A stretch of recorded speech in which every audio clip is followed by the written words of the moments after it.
was not able to achieve. Question number 8, the Honourable Paul Goldsmith. Thank you, Mr Speaker. My question is to the Minister for Regional Economic Development. What is the breakdown of the 7,000 jobs that he told the House yesterday have been created by the Provincial Growth Fund? I call a self-styled regional provincial champion. Mr Speaker, A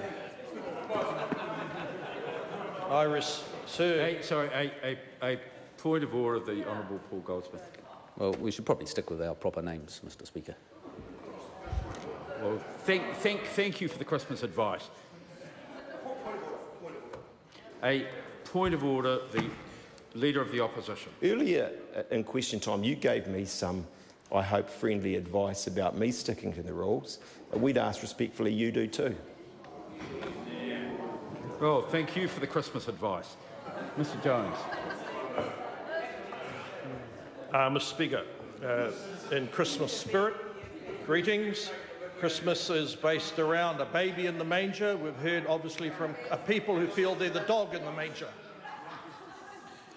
Sir, I need the acquiescence of your good self to identify where the 7,000 job figure came from. Prior to doing that, sir, I have to report that NZIER has provided our officials with additional information. The figure is now 9,000. But I can confirm, sir, these figures are reflective of what the officials are advising our government. They are not ductile figures, although, sir, I have to say the Provincial Growth Fund is ductile in the sense it's like a piece of gold. It stretches. The first Kiwi Rail figure, sir, 690 jobs expected over the coming years thanks to the investment of the PGF. 1,588 jobs, sir, have been identified as a consequence of the Tairāwhiti $150 million 5-year project. Sir, on a modest note, I would stop and say Eastern Bay of Plenty, our recent investments will generate 2,658 jobs. Well, other than the irony in the last part of the question, it's acceptable. Point of order, Mr Speaker. A point of order. I asked for the breakdown. We got a lot of talk there, and then three figures that added up to just over 4,000. Well, the member can withdraw his comment about being modest and just get on with the numbers. Sir, I will definitely continue. I would like to remind the opposite member that our officials are in possession of a report by NZIER that boosts the 7,000 to 9,000. They are as a consequence of us embarking upon the Coromandel marine farming initiatives. An additional 800 jobs in Bay of Plenty, 195 in Northland, sir, Taipotini 214, Manawatu Whanganui 710, and sir, that arrives at a figure just shy of 7,000. I can assure you, if the spam, otherwise known as written questions, coming from that member to my office, it'll definitely go over 7,000. So, supplementary, have I got this right? The government funds a feasibility study, employs a few consultants... Order. I am going to invite the member to start his question again with something for which the minister has responsibility, and whether the member has it right is not one of those things.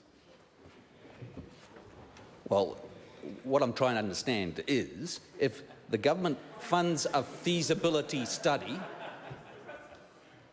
employing a few consultants to see if a project might be feasible, and before the study is done, he immediately counts all the jobs that the project's promoters say might materialise as jobs his fund has created. Is that right? Mr. Speaker, the member can't have it both ways.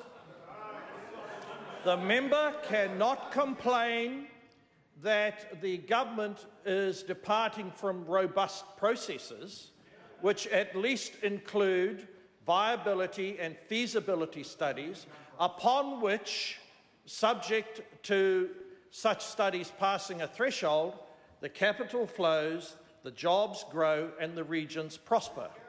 Now, sir, I cannot depart from the fact that the member himself has insisted that the Provincial Growth Fund observes such levels of robustness. And as we are doing it, he now cannot complain that those figures are made up. They certainly are. Supplementary. So when is predicting something might happen over the next 10 years that being the same as saying something has happened today and taking credit for it today? Well, Speaker. yes, changes. As a consequence of the government's stewardship, in the last statistics report for the most recent quarter, we have never had so many jobs in New Zealand, 1,958,000. Now, sir, I'm not suggesting that those jobs are totally the result of Grant Robertson, but it would be churlish not to acknowledge that under our regime, the highest job figure has been created. Well, that was probably about as in order as a question. Paul Goldsmith. How many permanent jobs have been filled to date because of the Provincial Growth Fund? Mr. Speaker, as I said yesterday, the Provincial Growth Fund is a far-sighted, long-term agenda to create not only infrastructure, jobs and enterprises. And we are seeding capital. Now, sir, I accept that the jobs needed in my office as a consequence of his activities are likely to grow. But I said yesterday that well beyond 200 jobs, as I stand here today, have been created. But the figure that our officials have identified, and with due modesty, I am trumpeting, it's now up to 9,000. Einstein. How many NEFs have actually got off the couch this year as a result of the Provincial Growth Fund? Mr. Speaker, if I can use as a modest example the neglected area worsened by the prospects of the last regime of Minginui. Now, as a consequence of our intervention in Minginui, there is now virtually no unemployment in Minginui, and up to 90 jobs have been created, both indirectly and directly, sir, in that benighted community of Minginui, and I would encourage the member to study that particular case because the word mingi means to be entangled. Question number 9, Melissa Lee. Thank you, Mr. Speaker. My question